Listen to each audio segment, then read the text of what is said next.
રાજકોટ શહેરમાં વિકાસ જેટ ગતિએ આગળ વધી રહ્યો છે। શહેરના અનેક વિસ્તારમાં 15 માળથી લઈને 22 માળ સુધીના હાઈરાઇટ્સ આકાર લઈ રહ્યા છે। રાજકોટ એક મિની દુબઈ બનવા જઈ રહ્યું છે, ત્યારે શું છે રાજકોટ બિલ્ડર એસોસિએશનના પ્રશ્નો, સાથે જ નવા પ્રોજેક્ટમાં શું છે ખાસિયતો, જોઈએ આ સ્પેશિયલ રિપોર્ટમાં। રંગીલા રાજકોટ શહેરમાં હાલ તો કોરોનાના કહેર વચ્ચે પણ બિલ્ડરો અડીખમ ઊભા રહી પોતાના પ્રોજેક્ટને જેટ ગતિએ આગળ વધારી રહ્યા છે। શહેરમાં અનેક જગ્યાએ 15 માળથી 22 માળ સુધીના હાઈરાઇઝ પ્રોજેક્ટ ચાલી રહ્યા છે। ત્યારે શું છે આ પ્રોજેક્ટની ખાસિયત, તેમજ બિલ્ડરોને તેમના પ્રોજેક્ટમાં શું પડી રહી છે મુશ્કેલીઓ, સાઇટ પર લેબર્સની સેફટી કેટલી મહત્વની, તેનો ગ્રાઉન્ડ રિપોર્ટ અબતક મીડિયા દ્વારા તૈયાર કરવામાં આવ્યો છે। રાજકોટ બિલ્ડર એસોસિએશનના પ્રમુખ તરીકે પરેશભાઈ ગજેરા જવાબદારી નિભાવી રહ્યા છે। પરેશભાઈએ જણાવ્યું હતું કે જીડીસીઆરના નિયમો અને ફાયરના નિયમો અલગ છે, બંને સરખા થઈ જાય એ માટે અમે પ્રયત્ન કરી રહ્યા છીએ। રેરા પર રોષ ઠાલવતા જણાવ્યું હતું કે રેરાથી હેરાન છીએ, ગ્રાહકોની ફરિયાદ વિના રેરાએ બિલ્ડરોને હેરાન ન કરવા જોઈએ। ખાસ તો જીડીસીઆર સૌપ્રથમ તો જીડીસીઆર આપણે ફોલો કરવાનો હોય છે, અને બાકી ફાયરના જે નોર્મ્સ છે એ અલગથી બનાવેલા હોય છે, એટલે ફાયરના નોર્મ્સ પણ એટલા જ જરૂરી છે જેટલો જીડીસીઆર છે। જીડીસીઆરના નિયમો એ ફાયરના નોર્મ્સને બંધન કરતા છે, એટલે જીડીસીઆરમાં જ્યારે આર્કિટેક્ટ પ્લાન બનાવે ત્યારે સાથે સાથે ફાયરના નોર્મ્સ પણ એટલા જ મહત્ત્વના છે કે ફાયરમાં શું આપે છે, જીડીસીઆરમાં શું આપે છે। હાલમાં ઘણી બધી વિસંગતતા ઊભી થઈ છે। ફાયરમાં અલગ નોર્મ્સ હોય છે, જીડીસીઆરમાં અલગ હોય છે। એના માટે થઈને રાજકોટ બિલ્ડર એસોસિએશન અને આખો ક્રેડાઈ ગુજરાત તમામ લોકો મહેનત કરે છે કે ફાયરમાં જીડીસીઆર બંનેના નિયમ સરખા થઈ જાય, અને જે કાંઈ નિયમ જીડીસીઆરમાં બનાવેલા છે એવા જ ફાયરમાં નિયમ બનીને આવી જાય તો એકંદરે સારું રહે। ન આપી શકાય, ભૂકંપ પ્રૂફ ન હોય, કેટલા રેક્ટર શેલનો ભૂકંપ આવે ત્યાં લગીનું સ્ટ્રક્ચર ડિઝાઇન કરેલું છે। આપણે 2001માં ભૂકંપ આવ્યા પછી ગુજરાત સરકારે જે સ્ટ્રક્ચર એન્જિનિયરના જે નિયમ હોય, સ્ટ્રક્ચર જે કંઈ નિયમ હોય ખૂબ હાર્ડ કર્યા, મતલબ કે 7 ફૂટ 3 કે 7 ફૂટ 5 લગીનો ભૂકંપ આવે પણ જો એ અમુક સેકન્ડ લગી રહીએ તો એ બિલ્ડિંગને વાંધો ન આવે, પણ અમુક સેકન્ડથી વધારે રહીએ તો કોઈ પણ બિલ્ડિંગ ધરાશાયી થઈ શકે। એટલે જે અત્યારે ડિઝાઇન થઈ છે એ આપણે જે ભૂકંપ આવી ગયો 2001માં, એ ભૂકંપ પાછો આવે અને એ 25 સેકન્ડ લગી 30 સેકન્ડ લગી રહીએ તો એ બિલ્ડિંગને કાંઈ ન થાય, એ પ્રકારના આખી ડિઝાઇનિંગ સ્ટ્રક્ચર લેવલે થતી હોય છે। દરેક બિલ્ડરને દરેક વસ્તુ કોન્ટ્રાક્ટ બેઝ ઉપર હોય છે। આપણે દાખલા તરીકે ચોરતર પ્લાસ્ટર આરસીસી એનો કોન્ટ્રાક્ટ જુદો હોય છે, દરેક કોન્ટ્રાક્ટરને એના વર્કરોનું ધ્યાન રાખવાનું હોય છે, એના વીમા પોતાના લેવાના હોય છે, એના એગ્રીમેન્ટ બિલ્ડરો હારે સાઇનિંગ થતા હોય છે। પછી કોઈ પણ એજન્સી એમાં લઈ લો, આપણે ફેબ્રિકેશનની કોઈ એજન્સી આવે, આપણે સ્ટીલ બાંધવા માટે થઈને એની એજન્સી આવે, તો દરેક કોન્ટ્રાક્ટ બેઝ ઉપર હોય। બિલ્ડરના લગભગ સાઇટ ઉપર મજૂરો ખાલી પાણી છાંટવા માટે હોય અને એકાદો પગી હોય, એના સિવાયના બિલ્ડરો કોઈ મજૂરો સાઇટ ઉપર હોતા નથી પોતાના, દરેક કોન્ટ્રાક્ટરના મજૂરો હોય છે। પણ સાથોસાથ બિલ્ડર પણ એ મજૂરોને ધ્યાન એટલું જ આપે છે, એ મજૂરોની સાઇટનો આખો વીમો બિલ્ડર પણ લે છે, એ મજૂરોને નાની મોટી તકલીફ કોન્ટ્રાક્ટર તરફથી ન થાય એના માટે પણ બિલ્ડર ધ્યાન રાખે છે। આપ જોયું છે કે આવડું મોટું લોકડાઉન થયું કોરોનામાં, તો બિલ્ડર એસોસિએશને 30,000 જેટલી કીટો ફક્ત બિલ્ડરોની સાઇટ ઉપર રહેતા મજૂરોને આપી હતી। એનો પગાર કોઈ બિલ્ડર કે કોઈ કોન્ટ્રાક્ટર કાપી ન લે, એનું પણ કોન્ટ્રાક્ટરે અને બિલ્ડરે બંને ભેગા મળીને ધ્યાન રાખ્યું હતું। એટલે મેજોરિટી જવાબદારી કોન્ટ્રાક્ટરની હોય છે, છતાં નાના મોટા કંઈ પ્રશ્નો હોય તો તેમાં બિલ્ડરનું જવાબદારીપૂર્વક એનું કામ હોય જ છે। રેરા સારી બાબત છે, પણ રેરાનું હું એવું માનું છું કે સેવી જેવું કામ હોવું જોઈએ।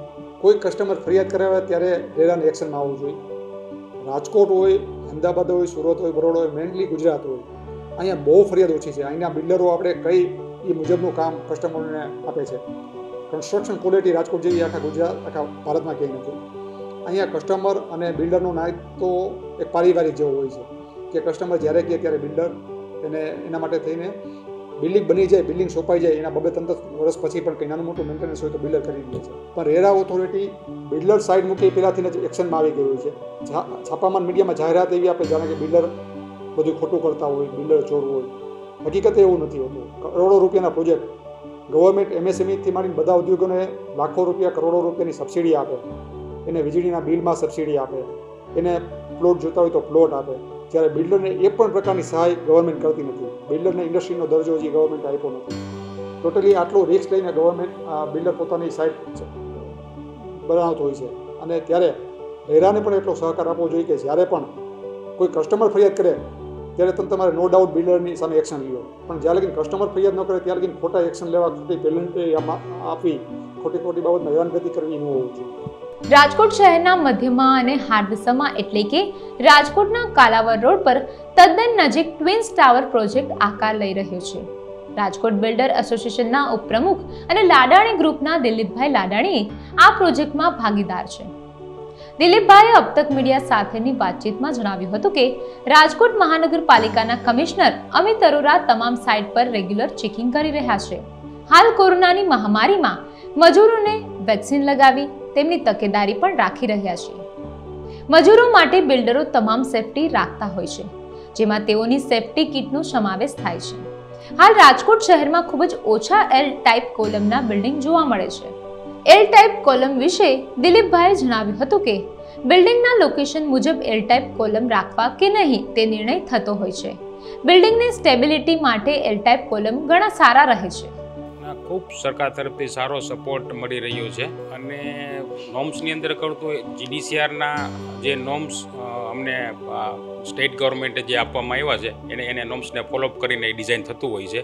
એની અંદર ફાયરના નોર્મ્સ પણ આવી જાય, સ્ટ્રક્ચર સ્ટેબિલિટી રિલેટેડ નોર્મ્સ બધા આવી જતા હોય, એને ધ્યાનમાં રાખીને હાઈરાઇઝ બિલ્ડિંગો ડિઝાઇન થતા હોય છે। હા, લેબરની સેફટી માટે અમે સાઇટ ઉપર તો જાળી પ્લસ સેફટી ગ્રીલ પ્લસ એને રહેવા માટેની સગવડ એ બધું અમે એઝ એ બિલ્ડર બધા સારી રીતે પ્રોવાઈડ કરતા હોય છે। ઉપરાંત આપણા નવા કમિશનર સાહેબ અરોરા સાહેબ આવ્યા પછી એને પણ ઘણું બધું સાઇટ ઉપરનું ચેકિંગથી લઈને સેફટીમાં ઘણું બધું ઇનપુટ્સ કરાવ્યું છે અને એની ગાઈડલાઇન નીચે અમે પણ સાઇટ ઉપર એ કન્સિડર કરી અને અમે સેફટીના ક્રાઇટેરિયા ફૂલફિલ કરીએ છીએ। ઉપરાંત એને કોવિડમાં સાઇટ ઉપરના લેબરમાં ખૂબ સારું કામ અને જેને કે આપણે એપ્રિશિએટ થવા જેવું ખૂબ સારું કામ કર્યું છે। સાઇટ ઉપરના બધા ઓલમોસ્ટ બધી સાઇટ ઉપર લેબરને વેક્સિન લેવડાવી છે। અને રેરામાં એવું હતું કે પોર્ટલ 2 આવવાનું હતું, પણ હમણાં 2 દિવસ પહેલાં જ એક પોસ્ટપોન કર્યું એટલે કે લેટ કર્યું છે। એટલે હવે જે જૂનું રેરાનું પોર્ટલ છે એ જ પ્રમાણે કન્ટિન્યુ થવાનું છે, એટલે એમાં એટલી બધું હવે તકલીફવાળું નથી। જો નંબર 2 આવ્યું હોત તો થોડુંક એમાં ઘણી હડલ્સ હતી, પણ અત્યારે આમ જોતાં બહુ એટલું બધો ટાઈમ એમાં બગડતો નથી। એલ ટાઈપનો કોલમ આમ જનરલી સબ્જેક્ટ છે સ્ટ્રક્ચરનો, બરાબર, એટલે સ્ટ્રક્ચર જે બિલ્ડિંગનો લેઆઉટ હોય બરાબર એને ધ્યાનમાં રાખીને એ ઇનપુટ્સ મૂકવામાં આવતું હોય। અને ઉપરાંત શિયર વોલ જે 22 માળની બિલ્ડિંગ ડિઝાઇન થતી હોય બરાબર એ સેફટી માટે ખૂબ સારું છે। એને એલ ટાઈપ કોલમ કયો શિયર વોલ એને એ ડિઝાઇનર બિલ્ડિંગના સાઇઝ અને લોકેશન પ્રમાણે ઇનપુટ થતા હોય છે। સાઇટ ઉપર કાસ્ટિંગ કરવું એલ ટાઈપ કોલમ થોડુંક ટફ હોય છે, પણ સ્ટેબિલિટી માટે તો સારી વાત છે। ભૂકંપ પ્રૂફ બિલ્ડિંગ એવું હોય છે કે એ ઝોન પ્રમાણે ડિઝાઇન થતી હોય છે, જે આઈએસ કોડમાં અર્થક્વેકના ફ્રીક્વન્સી ઉપરનું ડિઝાઇન કન્સિડર થતું હોય છે। એને ધ્યાનમાં રાખીને સ્ટ્રક્ચર સ્ટેબિલિટી, નીચેનું સોઇલ કન્ડિશન એ બધું જોવાતું હોય છે। એટલે જે એરિયાની અંદર સોઇલ કન્ડિશન અને ઝોન કન્સિડર કરીને જે ડિઝાઇન થતી હોય એ મેક્સિમમ લેટરલ લોડ જે ઝોનમાં થતો હોય એને ધ્યાનમાં રાખી એની સ્ટેબિલિટી સેફટી માટે ઇનપુટ્સ થતી હોય છે। એ પ્રોજેક્ટની અંદર આપણે સૌરાષ્ટ્ર લેવલે ખૂબ સારું કર્યું છે પોડિયમ ગાર્ડન। એમની અંદર આપણે 3 લેવલના પાર્કિંગ કર્યા છે, એ બેઝમેન્ટ, ગ્રાઉન્ડ, ફર્સ્ટ અને સેકન્ડ ફ્લોર। એટલે જે સિટીમાં પાર્કિંગનો પ્રોબ્લેમ છે એ ટોટલી આપણે સોર્ટ આઉટ કરી દીધો છે અને પ્લસ એ પાર્કિંગ આપણે રેગ્યુલર પાર્કિંગ તરીકે ડિઝાઇન કર્યું છે, એટલા માટે કે ત્યાં ઇઝીલી પાર્કિંગ થઈ શકે। પ્લસ જે સિટી એરિયાની અંદર ડબલ બેઝમેન્ટ કે 3 બેઝમેન્ટ કરવાના થતા હોય એ આમાં આપણે એને બદલે વર્ટિકલી ગયા છે પાર્કિંગમાં, એટલે light, ventilation point of view ખૂબ સારી રીતે આપણે આપી શક્યા છીએ। એટલે લીકેજના ક્યારે ફ્યુચરમાં કાંઈ પ્રોબ્લેમ થતા નથી એમાં, એટલે બહુ સારી વાત છે। અને બીજા નંબરમાં અમે એમાં ઘણું બધું નવું ઇનપુટ્સ કર્યું છે, વેલે પાર્કિંગથી લઈને allotted parking, wing wise parking, club house. એટલે ટ્વિન ટાવર પ્રોજેક્ટ આમ કહીશ એક સૌરાષ્ટ્ર લેવલે એક એક્ઝામ્પલ થઈ જશે સિટી એરિયાની અંદર। રાજકોટ મહાનગરપાલિકાના ટાઉન પ્લાનિંગ ઓફિસર એમડી સાગઠિયાએ જણાવ્યું હતું કે બિલ્ડર જ્યારે કોઈ પણ પ્લાન રજૂ કરે ત્યારે 3 થી 4 દિવસમાં તેની ચકાસણી કરવામાં આવે છે. જો કોઈ પણ ક્વેરી હોય તો 7 દિવસમાં તેને પૂરી કરવાની રહે છે. CGDCR મુજબ તમામ નિયમોનું બિલ્ડરોએ પાલન કરવાનું હોય છે. સાઇટ્સ વિઝિટ દરમિયાન પ્લાન મુજબનું બાંધકામ છે કે નહીં તેની ચકાસણી થાય છે અને જો પ્લાન વિરુદ્ધ બાંધકામ હોય તો નોટિસ આપી બાંધકામને અટકાવવામાં આવે અને દૂર પણ કરવામાં આવે છે. રાજકોટ મહાનગરપાલિકાની ટાઉન પ્લાનિંગ શાખામાં જ્યારે બિલ્ડરો માન્ય પરવાનેદાર એટલે આર્કિટેક્ટ કે કન્સલ્ટિંગ એન્જિનિયર દ્વારા બિલ્ડિંગ પ્લાન રજૂ કરે છે ત્યારે 3 થી 4 દિવસમાં એમની ચકાસણી કરવામાં આવે છે. ચકાસણી કર્યા બાદ જો કોઈ પણ એમાં ક્વેરી હોય તો એમને લેખિતમાં 7 દિવસની સમય મર્યાદામાં પૂર્ણ કરવા જણાવવામાં આવે છે. 7 દિવસની સમય મર્યાદામાં જો એમના તરફથી પૂર્તતા કરવામાં આવે તો એન્જિનિયર લેવલે નોટિંગ કરી અને આસિસ્ટન્ટ ટાઉન પ્લાનર, ત્યારબાદ ટાઉન પ્લાનિંગ ઓફિસર અને હાઈરાઇઝ બિલ્ડિંગ હોય તો માનની કમિશનર શ્રી દ્વારા પરમિશન આપવામાં આવે છે. એટલે અમે જ્યારે લેખિતમાં ક્વેરી આપીએ છીએ ત્યારે ઘણીવાર ટેકનિકલ ક્વેરી હોય, જો તેમને સમજણમાં ના આવતી હોય અથવા કોઈ મિસઅન્ડરસ્ટેન્ડિંગ થતી હોય તો તેમને રૂબરૂ બોલાવીને પણ સમજાવવામાં આવે છે, તેમજ સાથે મળી અને ક્વેરી સોલ્વ કરવામાં આવે છે. એમાં જે સરકારશ્રી દ્વારા CGDCR બનાવવામાં આવેલ છે તે CGDCR નું સંપૂર્ણપણે પાલન કરવાનું હોય છે. એમાં કોઈ પણ જાતનું રિલેક્સેશન આપવામાં આવતું. જ્યારે કોઈ પણ બિલ્ડિંગનું કામ શરૂ થાય ત્યારે વોર્ડ ફેરણી દરમિયાન જે તે વોર્ડના એન્જિનિયર તથા આસિસ્ટન્ટ ટાઉન પ્લાનર દ્વારા ફિલ્ડ વિઝિટ સમય દરમિયાન ચકાસણી કરવામાં આવે છે. એ દરમિયાન ચેક કરવામાં આવે છે કે જે બિલ્ડિંગ પ્લાન રજૂ કર્યો અથવા મંજૂર કરવામાં આવે છે તે મુજબનું સ્થળ પર બાંધકામ થાય છે કે કેમ તે ચકાસી જો બાંધકામ નિયમ પ્રમાણે ના હોય તો તાત્કાલિક અસરથી નોટિસ અને મનાઈ હુકમ આપી અને અટકાવવામાં આવે છે. રાજકોટ શહેરમાં વિવિધ વિસ્તારોમાં હાઈરાઇઝ પ્રોજેક્ટ ચાલી રહ્યા છે. તેમાં ગ્રાહકોને તમામ સુવિધાઓ મળી રહે તે પ્રકારનું પ્લાનિંગ કરવામાં આવ્યું છે. રૈયા રોડ પર સવન સરફેસ પ્રોજેક્ટ, મવડી વિસ્તારમાં સંસ્કાર elegance project, orbit project, Jamnagar road per the lifestyle project સહિતના વિવિધ પ્રીમિયમ ફેસિલિટી સાથેના પ્રોજેક્ટ લોકોની પહેલી પસંદ બન્યા છે. રાજકોટના બિલ્ડરોએ જણાવ્યું હતું કે પાર્કિંગથી માંડી રસોઈ સુધીની સુવિધાઓ ફ્લેટમાં ઉપલબ્ધ કરાવવામાં આવી રહી છે. ઘણા બિલ્ડરોએ રેરાની કામગીરી વખાણી છે તો ઘણા બિલ્ડરોએ રોષ વ્યક્ત કર્યો છે. ત્યારે જોઈએ રાજકોટના બિલ્ડરોનું મંતવ્ય, તેઓની સરકાર પાસે શું અપેક્ષાઓ છે તેમજ તેઓના પ્રોજેક્ટ રાજકોટની વિકાસ ગાથામાં કેટલા મહત્વના બની રહેશે. મારું નામ છે જય ટીલાડા અને અમારો પ્રોજેક્ટનું નામ છે સંસ્કાર સાનિધ્ય અને બેઝિકલી અમે સંસ્કાર ગ્રુપમાંથી આ પ્રોજેક્ટ કરીએ છીએ. જનરલી હાઈરાઇઝ કન્સ્ટ્રક્શનની અંદર સરકાર દ્વારા ઘણા બધા નિયમો સેફ્ટી નોર્મ્સ માટેના બનાવેલા પણ હોય છે, પણ ઘણી બધી સાઇટો ઉપર પાલન નથી થતું. પણ અમે ચોક્કસથી એમાંના ઘણા બધા નિયમો પાલન કરીએ છીએ અને મજૂર એટલે કે અમારા જે લેબર્સ છે એમને રહેવા માટેની પૂરતી સગવડ અમે બિલ્ડિંગથી દૂરના એરિયામાં રાખેલી છે કે જેથી કરીને ડ્યુરિંગ કન્સ્ટ્રક્શન એમના જે બાળ બચ્ચાઓ કે બાળકો હોય એ પણ ડેમેજ ના થાય, એમને કાંઈ જાનહાની ના થાય. પ્લસ એડિશનલ અમે દર 5મા કે 6ઠા માળ ઉપર અમે સેફ્ટી નેટ લગાવતા હોઈએ છીએ કે જે 20 ફૂટ જેટલું પ્રોજેક્શને લાગેલી હોય છે. એટલે ડ્યુરિંગ વર્કમેનશીપમાં કંઈ પણ વસ્તુ ઉપરથી જો પડે તો નીચે કોઈ મજૂર કે લેબર હોય તો એ પણ કવર થઈ જાય. અને ખાસ કરીને જે લેબર ઇન્સ્યોરન્સ હોય છે એ પણ અમે અમારા મજૂરો માટે લીધેલો હોય છે. તો જ્યારે પણ કંઈ પણ અનિચ્છનીય બનાવ બને તો અમે એને ઇમિડિયેટલી સારવાર પણ અપાવી શકીએ અને સાથે સાથે મેડિક્લેમ પણ લીધેલો હોય છે, એટલે જેથી કરીને એમને હોસ્પિટલ સહાય પણ સારી રીતે મળી શકે. બીજાથી અલગ સંસ્કાર સાનિધ્ય એ રીતે છે કે જનરલી આપણે જેના થકી આગળ આવીએ છીએ એવા લેબર વર્ક માટે કોઈ ધ્યાન નથી આપતું, પણ અમે નાના માણસો માટે પણ ધ્યાન આપીએ છીએ. અને જ્યારે તેઓ આખા વર્ષ દરમિયાન 5 થી 6 વાર એમના માટે જેવી રીતે આપણી ઘરે પ્રસંગ હોય એવી રીતે એમના માટે સેલિબ્રેશન કરીએ છીએ, એ લોકોને જમાડીએ છીએ. પ્લસ એક પર વીકમાં 2 વાર અમે મેડિકલ વેન બોલાવીએ છીએ. પ્લસ એમને કાંઈ એમ એજ્યુકેશન રિલેટેડ મદદ જોતી હોય તો પણ અમે એમને મદદ પૂરી પાડીએ છીએ. એલ ટાઈપ કોલમ જે છે ને એ લો રાઇઝ બિલ્ડિંગ હોય ને ત્યાં સુધી વાયબલ બેસે. હાઈરાઇઝ બિલ્ડિંગમાં એલ ટાઈપ કોલમ વાયબલ એટલે ન બેસે, કારણ કે હાઈરાઇઝ બિલ્ડિંગની અંદર એલ ટાઈપ કોલમથી તમારા પાર્કિંગના સ્પેસ ઘટી જતા હોય છે અને જે તમારું સ્ટોરેજની જગ્યાઓ છે એ પણ કપાઈ જતી હોય છે. ના, રેરા ખૂબ જ સારો કાયદો છે. જેને લીગલી કામ કરવું છે, જેને કસ્ટમર માટે કામ કરવું છે અને જેને ગ્રાહકને સંતોષપૂર્વક કામ આપવું છે એના માટે રેરા 100% ફાયદામાં છે. અને એમાં વિન વિન સિચ્યુએશન છે. બિલ્ડરને પણ ફાયદો છે અને કસ્ટમરને પણ ફાયદો છે. જ્યારે કોઈ કસ્ટમર કંઈ પ્રોબ્લેમ ક્રિએટ કરે છે તો બિલ્ડરને રેરા સપોર્ટ કરે છે, અને બિલ્ડરથી જો કસ્ટમરને પ્રોબ્લેમ ક્રિએટ થાય છે તો એમને રેરા કસ્ટમરને સપોર્ટ કરે છે. હાઈરાઇઝ બિલ્ડિંગની અંદર અનેકવિધ પરમિશન લેવાની હોય છે, આપની વાત સાચી છે, અને ઘણા બધા નોર્મ્સ હોય છે. જ્યારે અમે કોઈ બિલ્ડર એક પ્લોટ લઈને પ્લાન ડિઝાઇન કરીએ છીએ તો પરમિશન લેતા અંદરે અમારે 8 થી 9 મહિના જેટલો સમય જતો હોય છે.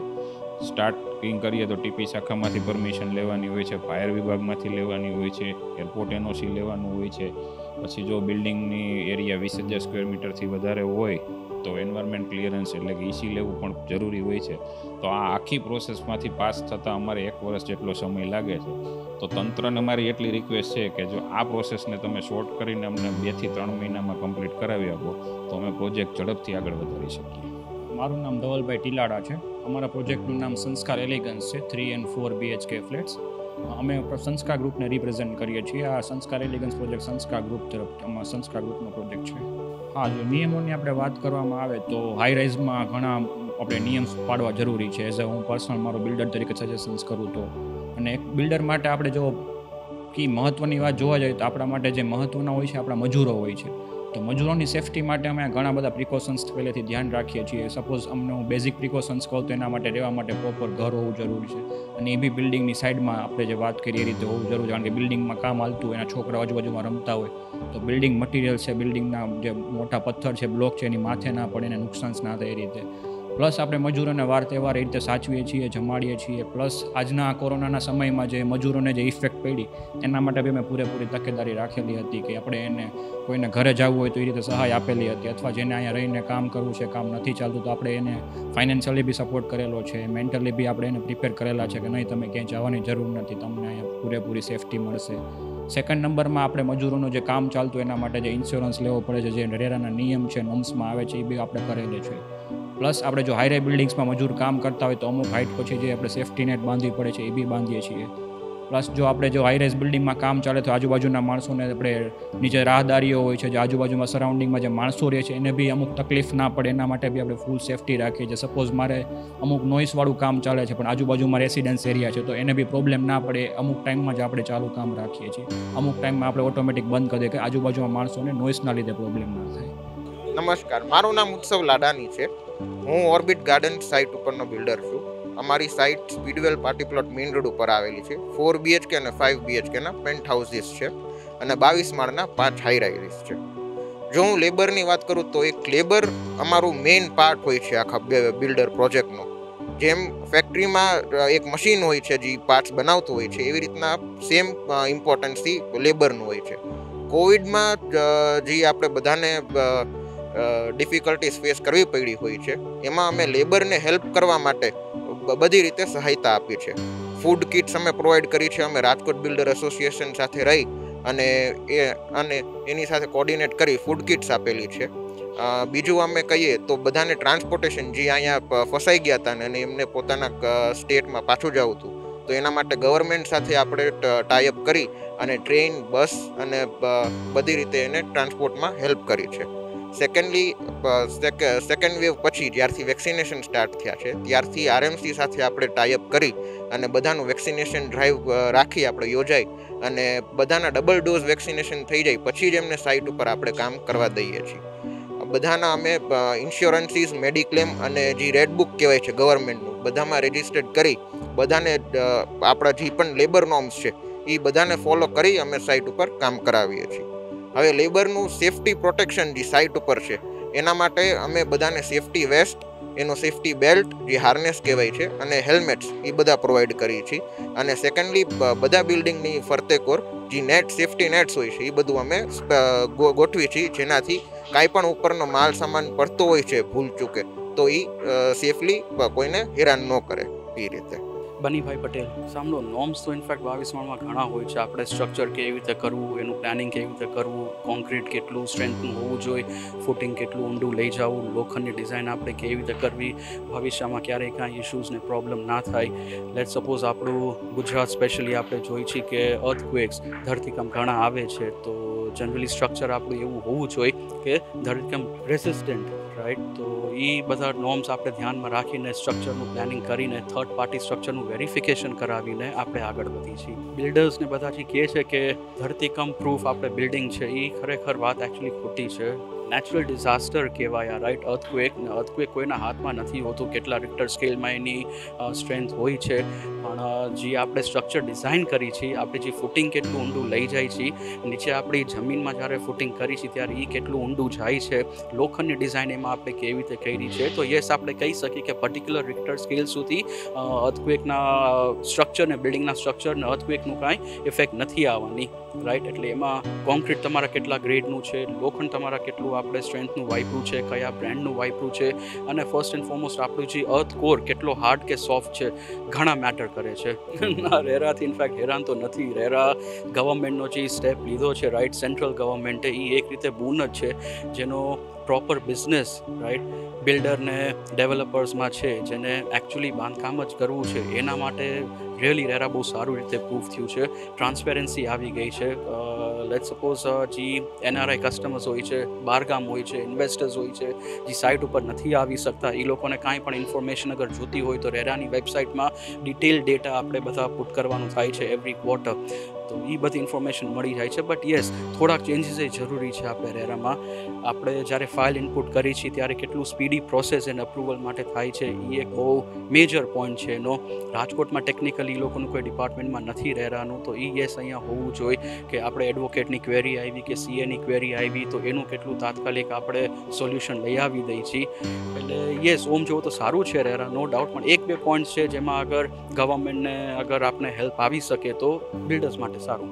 જો યસ, ડેફિનેટલી રિક્વેસ્ટ આપણે કરી જ શકીએ છીએ, કેમ કે જ્યારે બિલ્ડરે પ્લોટ લીધો હોય છે ને ત્યારથી જ્યારે બાંધકામ સ્ટાર્ટ કરવાની જે એક ડેટ હોય છે એ વચ્ચેનો ગાળો બહુ ઇમ્પોર્ટન્ટ હોય છે. એમાં આપણે રેરાની એપ્લિકેશન આવી ગઈ અને બાંધકામ મંજૂરી આવી ગઈ. એટલે સ્પેશિયલી આપણે જ્યારે પ્લાન ઇન્વર્ટ કરીશું કોર્પોરેશનમાં, આપણા તરફથી અગર ફાઇલ 100% રેડી છે, એમાં એક ક્વેરી કે પ્રોબ્લેમ કાંઈ નથી, રેરાય આવી ગયું હોય છે, તો પછી એ અમે લોકો એક્સપેક્ટ કરી કે એ જેટલું ટાઈમ ડ્યુરેશન છે જ્યારે આપણે ફાઇલ ઇન્વર્ટ કરી અને બાંધકામ સ્ટાર્ટ કરી, એ જેટલું મિનિમમ થઈ શકે એટલું ઇનફેક્ટ બિલ્ડર માટે સારું. ફર્સ્ટ ઓફ ઓલ તો રાજકોટ છે ને સ્માર્ટ સિટી પહેલાં બી હતું અને હવે બી સ્માર્ટ સિટી જ ગણાય છે. પહેલાં બી રાજકોટ સ્માર્ટ જ ગણાતું અને સ્માર્ટ સિટી બી ગણાતું. રાજકોટનું જે કન્સ્ટ્રક્શન, જે રિયલ એસ્ટેટની વાત કરીએ આપણે બેઝિકલી, તો રાજકોટમાં પહેલેથી પ્રીમિયમ પ્રોજેક્ટ્સ ડિઝાઇન થતા હતા, ફ્યુચરિસ્ટિક બી પ્રીમિયમ ડિઝાઇન થાય છે. ફરક ખાલી એટલો છે કે તમને એક જસ્ટ એક્ઝામ્પલ આપું કે યાજ્ઞિક રોડ ઉપર રહેતો વ્યક્તિ પહેલાં કોટેચા ચોક કે 150 foot ring road KKV circle લઈ ટપવા તૈયાર નહોતો, જે હવે જાગનાથવાળો વ્યક્તિ હવે અવધ સાઈડ જવા માંડ્યો છે, એટલે મોટા મહુવા સાઈડ જવા માંડ્યો છે, મૌડી સાઈડ જવા માંડ્યો છે, જામનગર રોડ સાઈડ જવા માંડ્યો છે કે રોણકી સાઈડ જવા માંડ્યો છે. પહેલાં જે એક રાજકોટની એક જે મેન્ટાલિટી હતી કે દૂર ન જવું, નજીકથી નજીક રહેવું, એ હવે એક ચેન્જ થઈ ગઈ. એનાથી ગ્રાહકોને ફાયદો એ થયો છે કે એમને પ્રીમિયમ પ્રોજેક્ટ્સ મળે છે એના જ ભાવમાં. બાય ચાન્સ એ સિટીમાં 2 BHKનો ફ્લેટનું વિચારતા હોય કે 3 BHKનું વિચારતા હોય તો એને સેજ આગળ જતા બહારની સાઈડ આઉટસ્કર્ટમાં પ્રીમિયમ પ્રોજેક્ટ્સ મળે છે, એને 4 BHK 5 BHKના એ જ એના બજેટ એનું સચવાઈ જાય છે. એનાથી એને બધી જ લક્ઝરી એમ્યુનિટીઝ જે એકચ્યુઅલમાં યુઝ કરી શકે એ બધી એમ્યુનિટીઝનો બી યુઝ કરી શકે છે. ટ્રાન્સપોર્ટેશન્સથી લઈ બધી જ ફેસિલિટીઝ એને ક્લિયર મળે છે. આ એક સૌથી મોટો પ્લસ પોઈન્ટ છે કે જે રાજકોટ હવે બધી દિશાએ છે, ચારેય દિશાએ આગળ વધી રહ્યું છે. એનું રીઝન મેઇન એ છે કે વ્યક્તિ હવે બહાર જતા શીખી ગયો છે. સાચી વાત છે. મારો જે પ્રોજેક્ટ છે જામનગર રોડ ઉપર ધ લાઈફસ્ટાઈલ કરીને ઘંટેશ્વર એરિયામાં નવા racecourse, AIIMS hospital, smart city અને એ બધા જ વચ્ચે જે આખો એરિયો જે ડેવલપ, સૌથી મહત્વનો એરિયો જે ડેવલપ થાય છે જે ઘંટેશ્વર એરિયો કહેવાય, જે ઓલરેડી અત્યારે કોર્પોરેશનમાં જોડાઈ ગયો છે, એમાં મારો જસ્ટ હજી પ્રોજેક્ટ કમ્પ્લીટ થયો. ધ લાઈફસ્ટાઈલ પ્રોજેક્ટ છે, 4 BHK છે અને એ બધાએ રાજકોટના અને સૌરાષ્ટ્રના વ્યક્તિઓ એટલો સરાહ્યો છે, મને એટલો સારો પ્રતિસાદ મળ્યો છે કે માણસને એનું બજેટ જે 2 BHKમાં જે માણસ વિચારતો સિટીમાં કે 3 BHK વિચારતો, એને એ જ મેં બજેટમાં 4 BHKના પ્રીમિયમ ફેસિલિટી, લક્ઝરીનેસ, બધી જ વસ્તુ પ્રીમિયમનેસ મળી છે. એટલે પ્લસ એ નવા રાજકોટ તરફ હવે પ્રયાણ કરી રહ્યો છે, તો એના માટે એ બહુ સારી વસ્તુ છે. જો રાજકોટમાં બેઝિકલી હું રાજકોટની વાત કરું તો બીજા બધા સિટીઝ અમદાવાદ, બરોડા, સુરત એ લેવલ પ્રમાણે રાજકોટની બધી જે પ્રક્રિયા છે એ ઇઝી છે.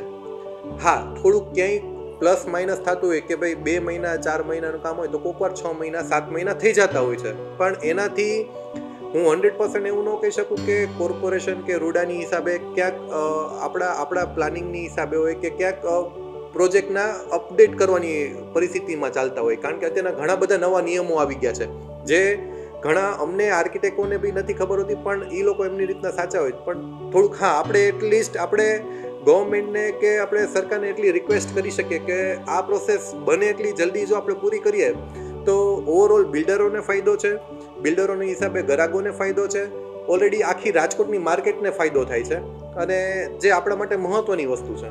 રેરા મેં દર વખતે હું એક જ વસ્તુ કહું છું, રેરા છે ને એ સ્ટાન્ડર્ડ બિલ્ડરો માટે છે. રેરા રાજકોટ અને ગુજરાત માટે બહુ નોર્મલ વસ્તુ એટલે છે કારણ કે આપણે અહીંયા ફ્રોડ નથી થતું. જે આ બધી વસ્તુ છે ઇન્ડિયામાં ઘણી બધી જગ્યાએ જે ફ્રોડ થતા હતા એની હિસાબે આ રેરાનો નિયમ આવ્યો છે, જે આપણા માટે જે સારા બિલ્ડરો રાજકોટમાં જે મોસ્ટલી બધા સારા જે બિલ્ડરો છે એના માટે આ રેરા બહુ નોર્મલ વસ્તુ છે. જે રેરાની વસ્તુઓ જે અમારે ફોલો કરવાની હતી અમે ઓલરેડી પહેલેથી ફોલો કરતા હતા. આપણે રાજકોટમાં ક્યાંય ચીટ જે ખોટું થવાની શક્યતા છે કે કાંઈક બોલીએ કાંઈક કરીએ અને કાંઈક આપીએ એવી વસ્તુ રાજકોટમાં બહુ ઓછી થતી હતી. અને રેરામાં થોડા ઘણા નિયમો કોકવાર હાર્ડ લાગતા હોય છે તો આપણે સરકારશ્રીને કહી શકીએ કે ભાઈ થોડા ઘણા જે નિયમો છે થોડુંક ગ્રાહક સાઈડ જે ફેવર છે એવી થોડીક બિલ્ડર સાઈડની ફેવર હોય તો સારું પડે, બેયનું લેવલ જળવાઈ રહે. મારું નામ વિપુલ માકડિયા, સવન બિલ્ડર્સ.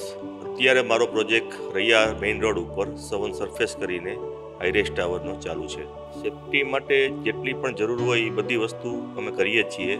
સેફ્ટી માટે સેફ્ટી બેલ્ટ આપેલા છે, હેલ્મેટ હોય છે, સેફ્ટી નેટ બાંધીએ છીએ બાકી, અને બધાના ઇન્સ્યોરન્સ બધા લીધેલ છે.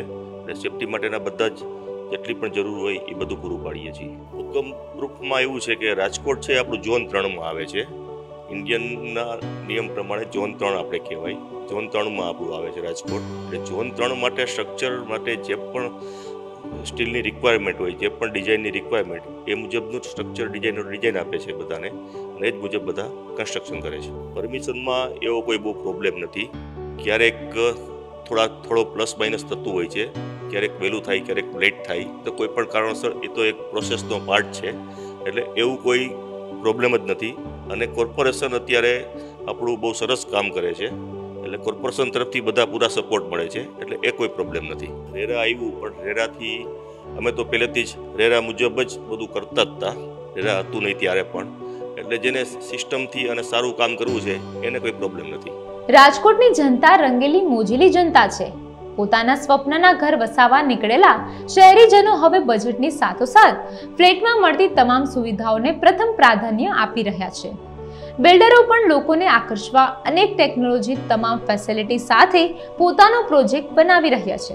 ત્યારે શહેરીજનોને પોતાના બજેટમાં મનગમતો ફ્લેટ લેવા માટે મોકળું મેદાન મળી ગયું છે. કેમેરામેન જુનેદ જાફર સાથે ઋષિ દવે, અબ તક ચેનલ, રાજકોટ.